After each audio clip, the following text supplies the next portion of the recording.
The food is ready. We're going to call you up table by table. Young lady at the back there with the blonde, beautiful hair, that's Layla? Yeah, Layla. And she will be calling you up. So just take your cue from her as to which table goes when. If you could go in this direction, please. Just go back to where Patricia is standing. That's the direction to go in, and then come out the other side. How's that? Clear as mud? Okay. And I hope you enjoy yourselves today. Once everybody has their food and is sitting down, we are going to start our show for you, and I think you're going to love it.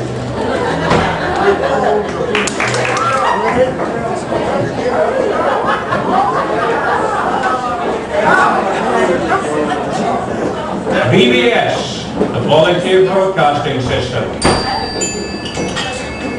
Good evening. Welcome to the WVOL Radio Hour, dedicated to those who give of themselves through volunteering.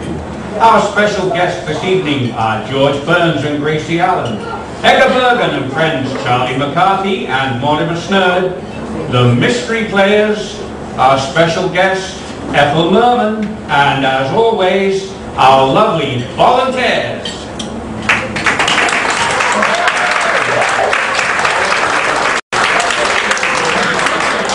Volunteering hits the spot. Help one person, that's a lot. Twice as much for your efforts too. Volunteering is the job for you.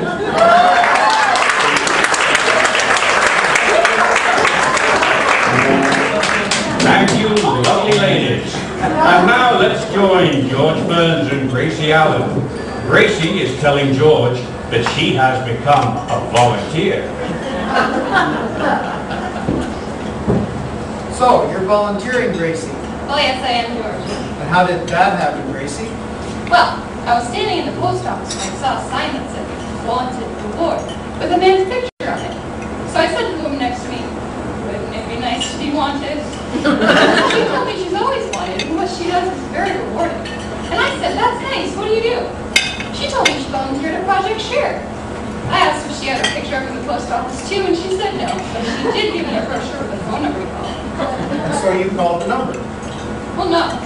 First I went to talk to her and had my picture taken, and then I called her. So now you're volunteering. When I called, I told them I already had my picture, and all I needed was to be wanted.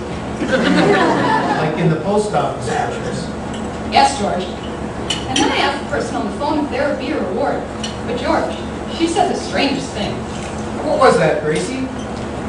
She said they really liked giving to people. So you volunteered. No, George. I explained I didn't want them to give me any people. I wanted to give them a picture for a reward. Then what happened, Gracie? Did they put you on their list? They did say they wanted to recognize me, but I asked them how could they recognize me? They didn't even have my picture. And I don't understand this, George. They said they couldn't recognize me until the end of April, when it's National Volunteer Week. And that's when I said I would volunteer once a week, so they didn't have to put my picture up in the post office. And then what happened, Gracie? What a funny group of people they have there, George. How do they know who their volunteers are if they don't recognize them? And then they say they recognize them all at one time. Gracie, I think that's what they call a eureka moment. Oh no, George. I think it's called a... Say goodnight, Gracie. Good night, Gracie.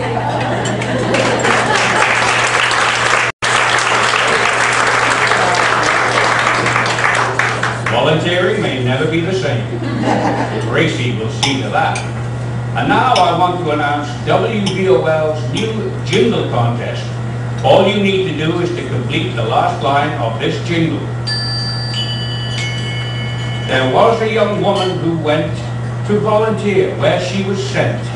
Her talent was noted, she was swiftly promoted. Da-da-da-da-da-da-da-da. First prize is 40 frozen spinach pies. Second prize, 57 boxes of leftover macaroni and cheese.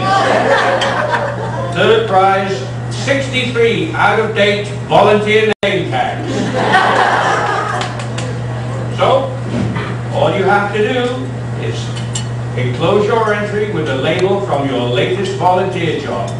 All entries must be postmarked by midnight, and the decision of the judges is final. The volunteers will now tickle your ears with their rendition of Wonderful.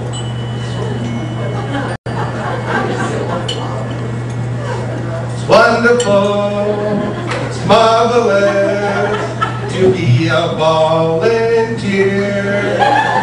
Take our advice and be a volunteer. The job may not be glamorous, but be assured you'll feel fabulous. 'Cause it's wonderful, it's marvelous to be a volunteer.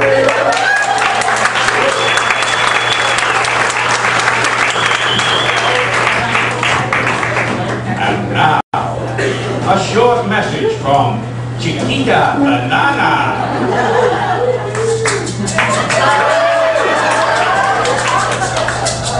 I'm Chiquita Banana, I'm just volunteer.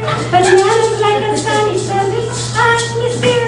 When I give my time, I feel a low pride. When I volunteer, you see my golden sun. It makes me happy, it makes me want to sigh. When I think of volunteering, it makes me want to cry. Just like peeling a banana, you can slip into a jar. So come and get down off that hill, no longer be outlaw.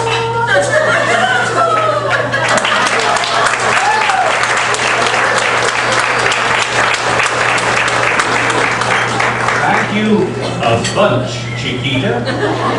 And now here is your favorite twosome, Charlie McCarthy and Etta Bergen. Charlie has something important to discuss with Mr. Bergen. Well, Charlie, what do you want to talk about today? I've decided that I want to make my mark in this world. Did you want me to get you something to write with? Mr. Bergen, what do you take me for? A dummy? Nevertheless, I want to help someone who's less fortunate than I am. Charlie, what a wonderful thought. There are so many people in the world that need our help. They don't even have the support that you have, and they can't even speak for themselves. Yes, it's right. Poor devils.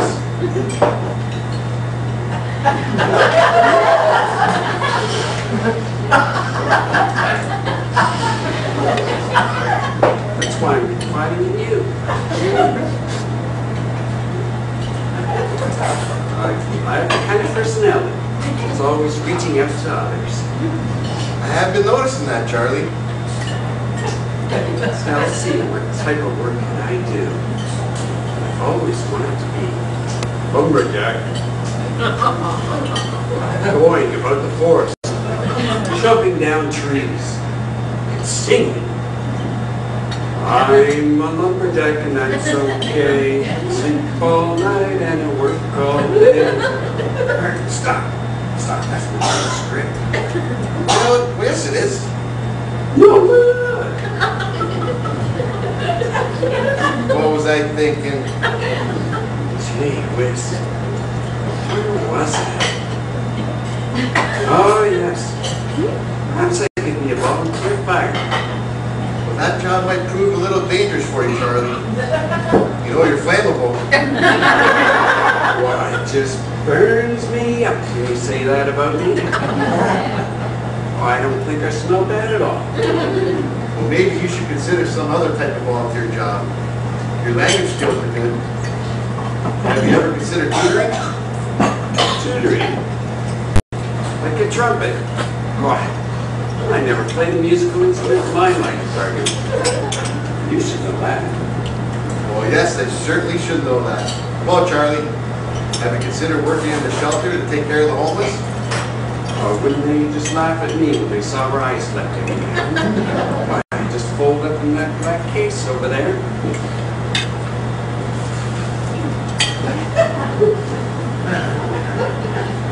I'm the one around here that's homeless. Poor thing.